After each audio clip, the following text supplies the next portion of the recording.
एक गलती और तुम्हारा गेम खत्म। लेकिन एक परफेक्ट मूव और तुम पावर के टॉप पे। सुनो फैंग युआन का अल्टीमेट पावर हैक। नमस्कार दोस्तों, तो चलिए शुरू करते हैं। Law 1, never outshine the master with strategic shining. अपने से ऊपर वाले को हमेशा कंफर्टेबली सुपीरियर फील करने दो। अपनी टैलेंट्स को दिखाने के चक्कर में इतना मत जाओ कि मास्टर के मन में फियर या इनसिक्योरिटी आ जाए। उनको अपने से ज्यादा ब्रिलियंट दिखाओ, लेकिन जब टाइमिंग और सिचुएशन सही हो और मास्टर को तुम्हारी स्किल्स की जरूरत हो, तब अपनी चमक दिखाने का मौका पकड़ो। इसे तुम पावर के टॉप तक पहुंच सकते हो। भाई, फैंग युआन एक चेस ग्रैंड मास्टर है। वो कभी भी अपना बेस्ट मूव बिना सोच समझ के नहीं खेलता।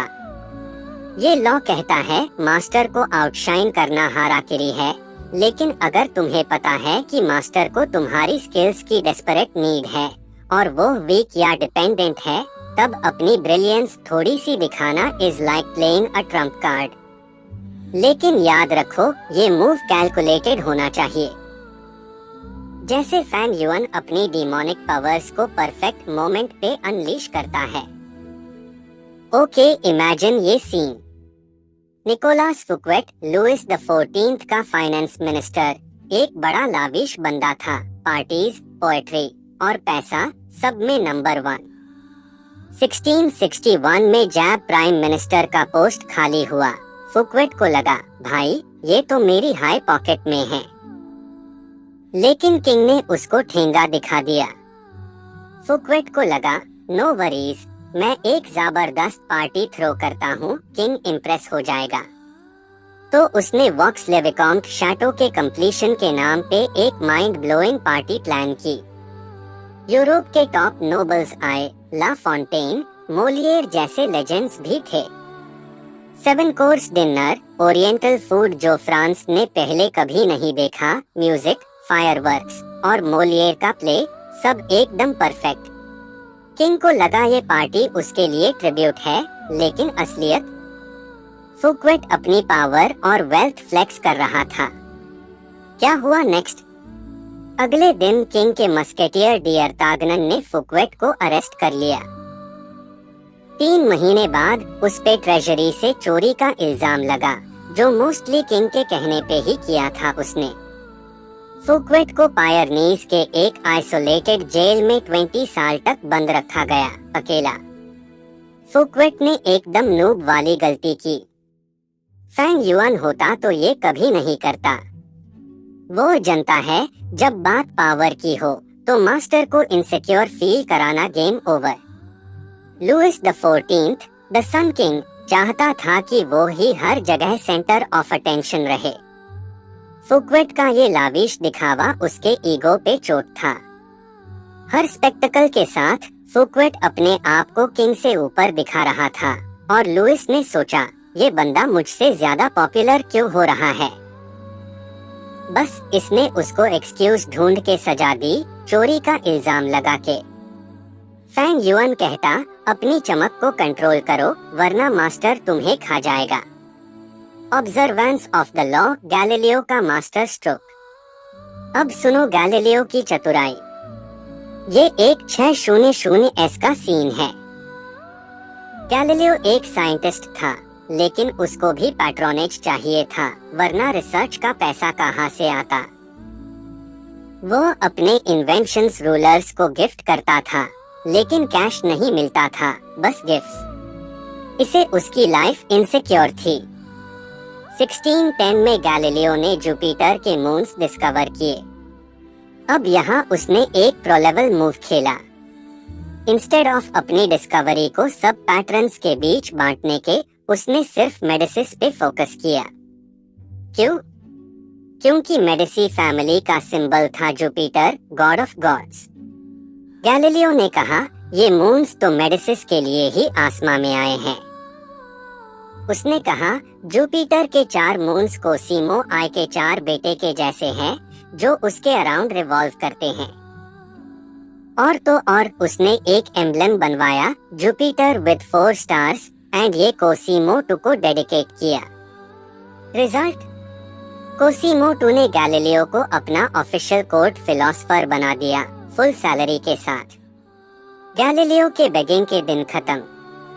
गैलीलियो ने गेम खेला like a boss. Fang Yuan इसको देखता तो स्लो क्लैप करता। गैलीलियो ने अपनी डिस्कवरी को मेडिसी के ईगो के साथ अलाइन किया। उसने उनको कॉस्मिक लेवल का ग्लोरी दिया। जैसे तुम लोग इतने बड़े हो कि स्टार्स भी तुम्हारे लिए शाइन करते हैं। ये था डिस्क्रीट फ्लैक्टरी का अल्टीमेट एग्जाम्पल। उसने मास्टर को आउटशाइन नहीं किया, बल्कि उनको और भी ब्राइट दिखा दिया। फैंग युएन कहता, अपनी ब्रिलियंस छुपाओ और मास्टर को लगाओ कि वो ही सबसे बड़ा स्टार है। एंड एक रियल लाइफ एग्जाम्पल, मान लो तुम एक कंपनी में काम करते हो और बॉस को एक बड़ा क्लाइंट इम्प्रेस करना है। तुम्हें पता है कि तुम्हारे प्रेजेंटेशन स्किल्स टॉप नॉच है। अगर बॉस ऑलरेडी इनसिक्योर है तो चुपके से अपनी आइडियाज उसको सजेस्ट करो और उसको बोल दो, सर आपका ये विजन हाई परफेक्ट है। लेकिन अगर बॉस डेस्परेट है और क्लाइंट को इम्प्रेस करना क्रिटिकल है तो अपनी प्रेजेंटेशन स्किल्स शाइन करो, लेकिन एंड में क्रेडिट बॉस को दो, लाइक सर आपके डायरेक्शन के बिना ये पॉसिबल नहीं था। ये है फैंग युएन का स्ट्रैटेजिक शाइनिंग। 1. इनसिक्योरिटीज को समझो। हर मास्टर के अंदर इनसिक्योरिटीज होती है। उनको स्कैन करो जैसे फैंग युएन अपने एनिमीज को एनालाइज करता है। अपनी चमक तब तक छुपाओ जब तक सिचुएशन सेफ ना हो। 2. Timing is everything. गलत टाइम पे शाइन करना फुकवेट वाला डिजास्टर। सही टाइम पे शाइन करना गैलीलियो वाला जैकपॉट। फैंग युएन बोलता, मौका देख के अपनी पावर अनलीश करो, लेकिन मास्टर के ईगो को हमेशा प्रोटेक्ट करो।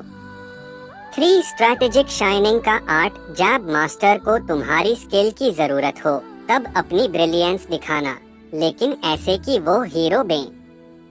अपनी टैलेंट को उनके ग्लोरी का टूल बनाओ, ना कि उनके लिए threat. 4. Never take favours for granted. Say no. रिक्यू ने अपनी पोजीशन को लाइटली लिया और स्टैचू बनवा के अपनी इम्पोर्टेंस दिखाई। Result death. फैंग युएन कहता, तुम्हारी पावर मास्टर के हाथों में है, कभी ओवर कॉन्फिडेंट मैट बनो। 5. लॉन्ग गेम खेलो। अगर मास्टर स्ट्रॉन्ग है तो वेट करो। अगर वीक है तो डिस्क्रीटली आउटशाइन करो, लेकिन हमेशा कैलकुलेटेड रिस्क लो। पावर एक दिन फेड होता है और तब तुम अपनी फुल चमक दिखा सकते हो। Image authority in Fang Yuan style. Image. आसमां में एक हाई सन होता है और स्टार्स उसके अराउंड चमकते हैं। अपनी चमक को तब दिखाओ जब मास्टर का लाइट डिम हो, लेकिन उसको लगना चाहिए कि वो हाई ब्राइटेस्ट है। फैंग युएन कहता, मास्टर के ईगो के साथ खेलो और परफेक्ट मोमेंट पे अपनी पावर अनलीश करो। अथॉरिटी। बाल्टसर ग्रेशन। सुपीरियोरिटी दिखाना स्टूपिड है और मास्टर के ऊपर सुपीरियोरिटी दिखाना फेटल है। स्टार्स सन के साथ नहीं दिखते। तुम भी अपनी ब्रिलियंस टैब तक छुपाओ जब तक मौका परफेक्ट ना हो। रिवर्सल। कब फुल शाइन करना है। अगर मास्टर एक फॉलिंग स्टार है, वीक, पावरलेस या गिरने वाला, तब उसको आउटशाइन करने का रिस्क लो। फैंग युएन जैसे कैलकुलेट करो, मास्टर की स्ट्रेंथ चेक करो। अगर वो वीक है तो आउटडू, आउटस्मार्ट, आउटचार्म करो, लेकिन डिस्क्रीटली। लेकिन अगर वो स्ट्रॉन्ग है तो बाइड योर टाइम। जब तुम अपनी स्किल्स स्ट्रैटेजिकली शाइन करते हो मास्टर के जरूरत के टाइम पे, तब तुम न सिर्फ सरवाइव करोगे बल्कि पावर के लैडर पे चढ़ोगे।